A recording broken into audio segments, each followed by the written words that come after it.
All right, about 20 years ago, I was boarding a plane to Indianapolis, Indiana. I was getting on the plane because I was going to speak at a conference there that night. I got on the plane, and sitting next to me was a gentleman who was reading my latest book, and I had never seen one of my books in the wild before.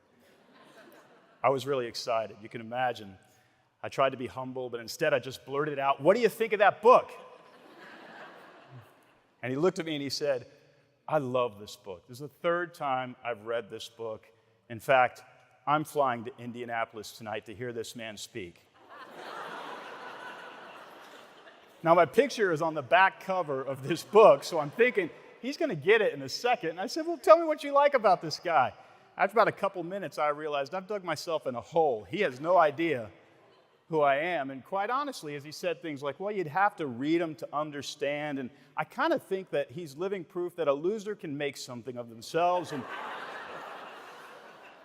I mean, the more he talked, the less I wanted to read my books. And quite honestly, the more he talked, the less I wanted to hear myself speak that night. I realized at that point, I've got a problem. I'm great at writing the 300 pages, but terrible at writing the sentence on the back that makes you want to read the 300 pages. And by the way, I never told him who I was. I figured he'd just get it when I walked on stage that night. But he didn't come up to me, so if you meet him, just tell him I'm sorry. Regardless, though, that actually launched an entire new career for me. And the career is all about how do we summarize our ideas, our products, our offering to the world in such a way that people listen. I am absolutely convinced that one of the things that is wrong with our culture and so many cultures around the world is that the wrong people have the microphone. Do you agree? I think the wrong people have the microphone because those who have the best ideas, those whose principles are the best, aren't really great at getting people interested in those ideas. And if we can fix that, if some of you can have the microphone, I think we'd be better off. Now, I spent years writing memoirs. These are stories about myself, and they did really, really well. When the publisher came to me and said, "We really want an 8th memoir," I realized that if you write your 8th memoir, you're actually a clinical narcissist. I'm just a regular narcissist. I'm not clinical. And so I thought, I want to do something different. I want to help other people tell their stories, and I want to tackle this problem. And the real problem is this: why do we listen to some people and ignore others? And why do we listen to people who just have nothing to offer us and ignore the ones who actually do? It's a serious problem. Now, in order to write those memoirs and all those books and sell those books, I had to learn a lot about story and story structure. Story is what makes you turn the page. It keeps you going. And so I thought, wait a second, story is a very powerful tool to get people to pay attention. In fact, some research indicates that up to 47% of the time, you are daydreaming.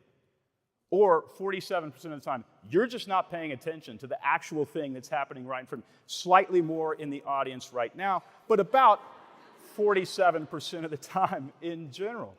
And the only tool that we have that can get a group of human beings to pay attention for 90 minutes or 2 hours or a whole weekend if you're binging something on Netflix is story. You don't daydream. You actually just pay attention the entire time.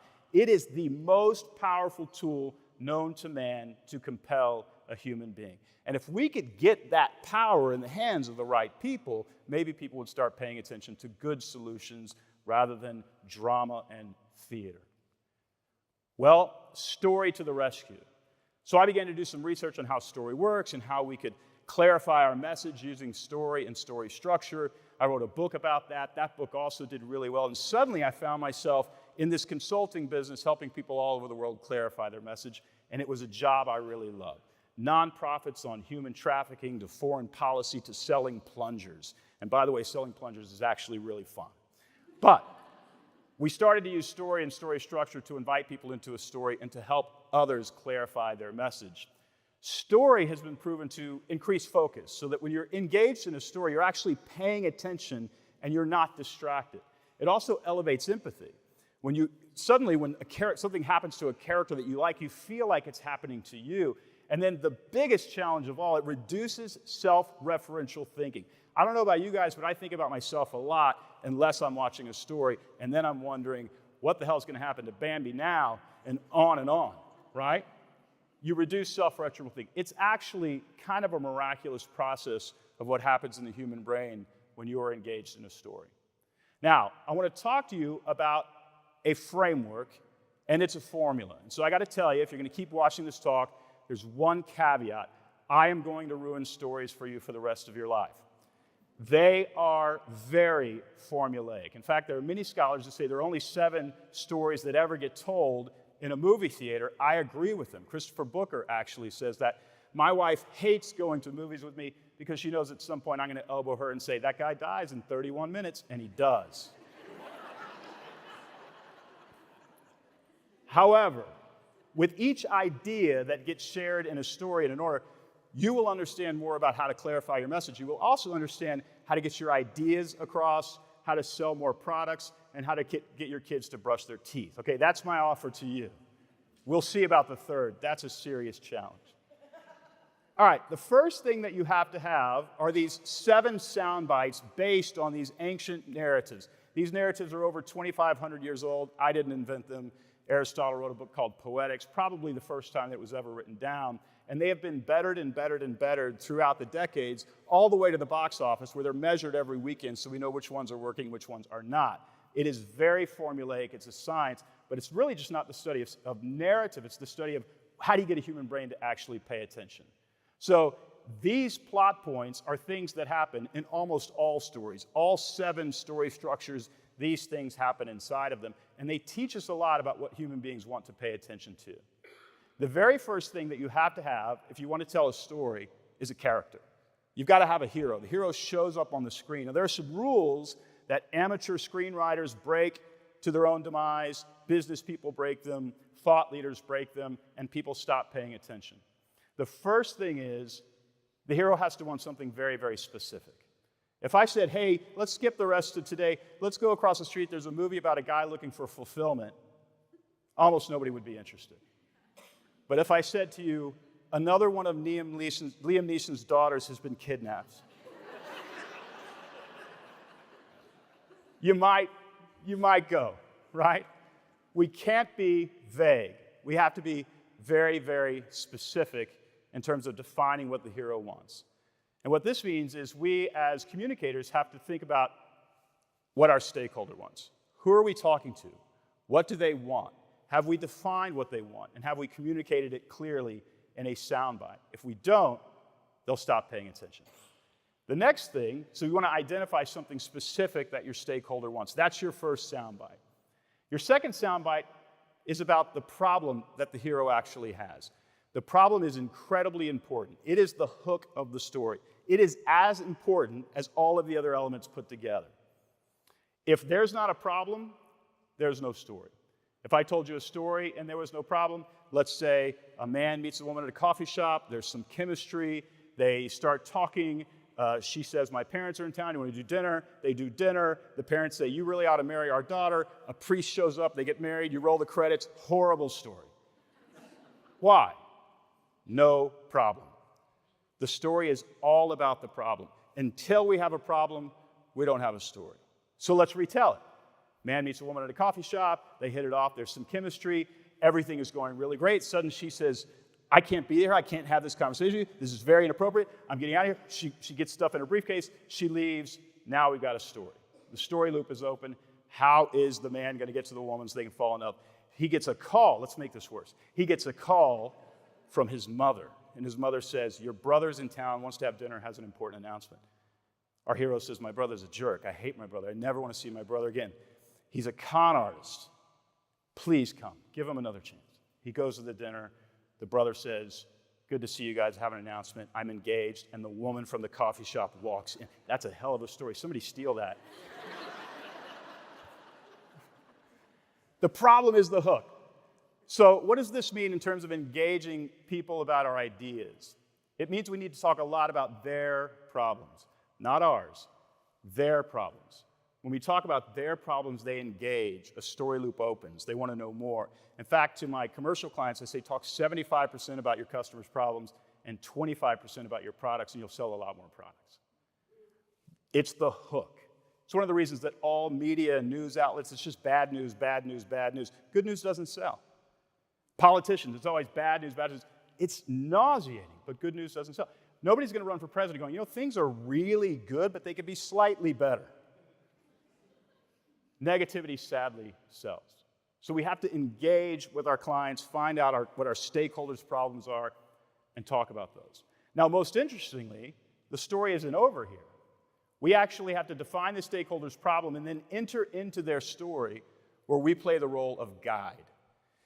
Guide would be somebody like Luke Skywalker is the hero, Yoda is the guide. Gandalf is the guide for the guys trying to destroy the ring. Mary Poppins is the guide in the movie Mary Poppins. It's actually the father who is the hero of the story. The guide shows up in the story to help the hero win the day. Nancy Duarte rightly says when you're giving a presentation, make the audience the hero of the story. And we want to position ourselves as the guide. Now, many different scholars call the guide a wizard, a mentor, but I just think of them as the guide. You don't want to position yourself as the hero in the story really for two reasons. The first is the hero is weak. They're the second weakest character in the story. They are ill-equipped, they are afraid, they are unwilling to take action, and they are in desperate need of help. Why would you ever want to position yourself as the hero in the story? Not only that, but if you position yourself as the hero in the story, you remove yourself from your stakeholder story. If I'm in a story playing the hero, and you're in a story playing the hero, we are in separate stories. And so while I wish you the best, we're probably not going to do business together. The stakes on this are incredibly high, and your audience can intuit whether or not you are the hero or they are the hero. The guide is the one who has conquered the hero's dilemma and is able to help them win the day. And that's what people are looking for. Nobody's looking for a hero, they're looking for somebody who is a guide. So, position yourself as the guide in your stakeholder's story. That's the third soundbite. The fourth soundbite is a plan. Now that we've identified what our customer, our hero wants, we've identified their problem, we've positioned ourselves as the guide, we need to build a bridge from their problem to our solution because right now our stakeholder is dealing with cognitive dissonance. They like what we're talking about, but they aren't sure how it's going to work out for them. So a simple three-step plan, 1, we're going to do this, 2, we're going to do this, 3, we're going to solve the problem, builds that cognitive bridge.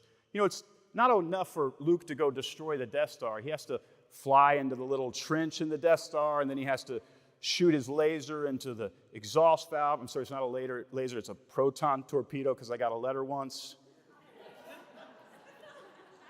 I sent him a book, how to date. Solve the first problem first. And then he's got to destroy the Death Star. There's always like these 3-step plans in movies that the hero has to do. That's because we like really simple steps, and if we give people some simple steps they can take to solve their problem, they tend to engage our message. And so, building a bridge from the stakeholder's problem to the solution you are proposing is key if we want people to hear us out and take action. Next, we actually have to challenge them to take action. We have to say very clearly, here is what I want you to do based on the information that I gave you. And we tend to be very passive-aggressive rather than saying, will you do this? And when we're passive-aggressive and elusive, people just don't take action. I study websites almost for a living, and I look at people's messages, and I always read these messages that just say something like, learn more. Learn more. Ladies, if I went up to you at a cocktail party and I said, learn more, are you remotely... I think you've probably learned everything that you need to learn. No, it's buy now, it's vote for me, it's sign the petition. Make it very, very clear what you want people to do. In fact, I was illustrating this here in Nashville at a business conference. I had 250 people and business owners in the room, and I said, hey, I want to give you the best advice you'll ever get as a business owner, but I'm going to give it to you outside. And I just walked out. And 250 people said, I think we're supposed to follow him, and so they walked out. Had my team put a little soapbox there, I had a bullhorn, and I said, okay, here's what I wanted to say. People will go where you tell them to go. And then we went back inside. We have to be crystal clear because, as one of my mentors said, do not put people in the mind-reading business. What do you want us to do? And many of you have ideas, have products, have important missions that you're a part of, but you're not telling people what to do. You're saying things like, look, if you ever want to know more, call me, right? It's not clear enough. Our calls to action have to be clear. At this point, our stakeholders are going to engage. But let's make it even better. Let's really make the message even more enticing. The story has to have stakes. Something has to be won or lost based on whether or not people actually take action. There has to be a soundbite that defines the success that they can have, and there has to be a soundbite that defines the failure that will happen if they do not engage our ideas. Without stakes, there is no story. If our hero, if Liam Neeson is flying across the Atlantic and he gets a call, and the call says, hey, your daughter was kidnapped, but it was a college prank. She's actually fine. She's here, and she's hoping that you brought your credit card because she'd like to do some shopping in the West End, and she wants to talk about where she's going to go to graduate school. And then it's 60 minutes of Liam Neeson and his daughter shopping, and every dress she tries on is half price, and she's clearly going to Dartmouth. We have lost this plot. The reason is we remove the stakes. There have to be stakes, or people just don't pay attention. And so we've got to define what is at stake. Give your stakeholder a vision of a better future, a climactic scene that they can head toward. And then always, even though it's sometimes uncomfortable, warn them about the consequences of not taking action on what you want them to take action on. These 7 sound bites are proven, 2,500 years of best practices in storytelling to get an audience's attention. And often, sometimes we'll have a candidate that we are for over to the house, invite some friends over, and as they speak, I can pretty much predict whether they're going to win or lose. It doesn't matter how much money they have.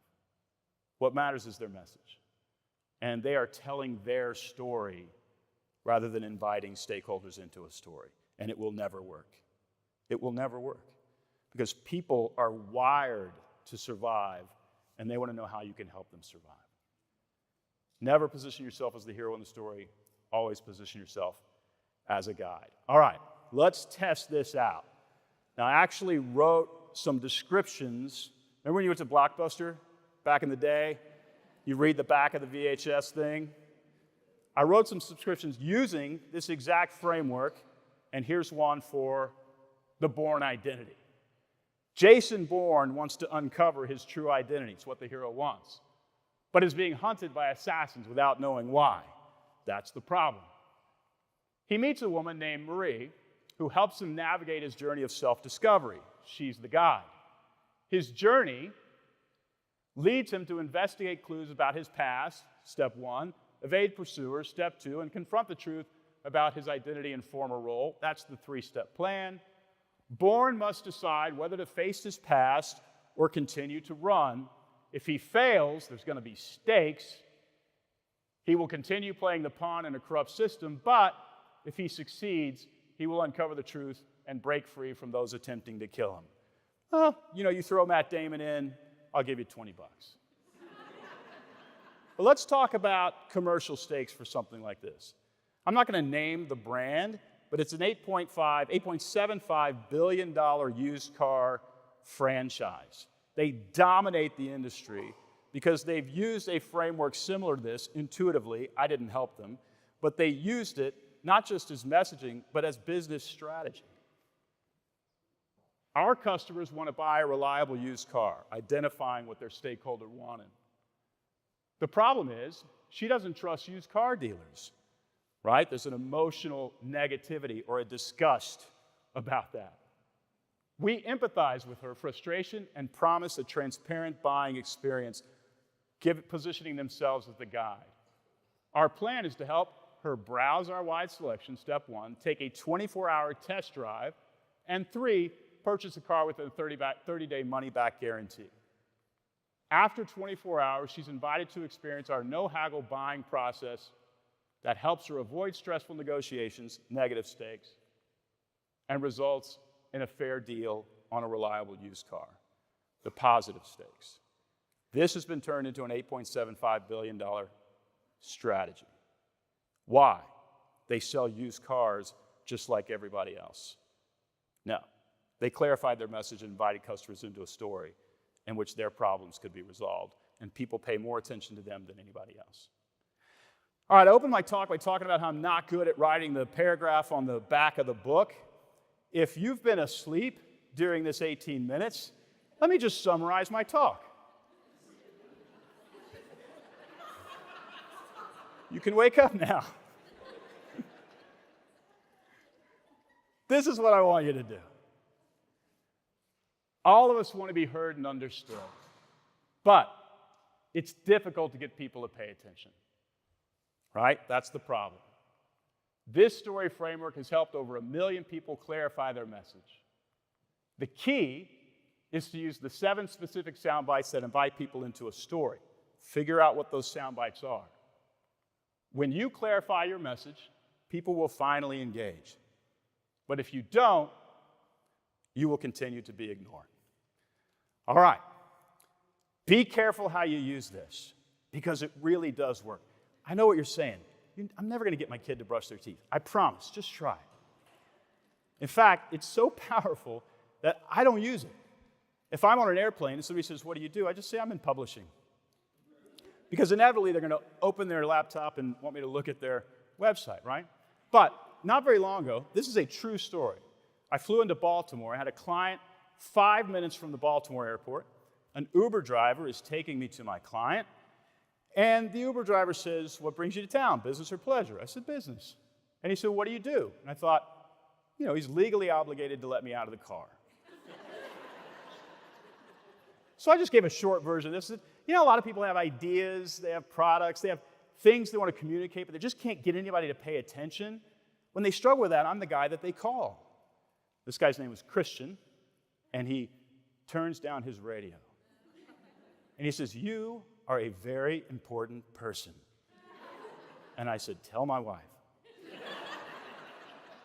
Now, my client was a government agency, big security outfit, and he pulls his car over at the gates of this agency. There are armed guards everywhere with automatic rifles, and he says, "I need your help clarifying my message." I said, "Christian, I don't know that this is the spot that we want to do this." And literally, they're just like peeking out of the booth and looking at me from rooftops as he's pulling over and won't go through the gate. I said, "Christian, we got to make this quick. What's going on?" He goes, "I got to break up with my girlfriend tonight." "Christian, this is not what..." "Okay, tell me what's going on." And he talks to me, and I give him some advice. Most of it was, "Don't say that. You can't say that. Don't do that." And quite honestly, I think she's a little better off without him. However, the point is, it's really powerful.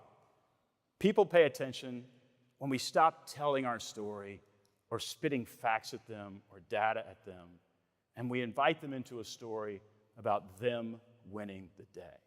In fact, our life and my life has become so much more meaningful when I stopped telling my own story and tried to start helping other people tell theirs so they could be heard and understood. And your life can be more meaningful too. Play the guide, not the hero. Help other people win.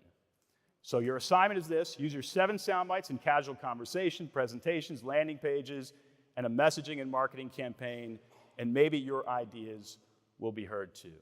My promise to you is this: when you clarify your message, then people will listen. Thank you so much.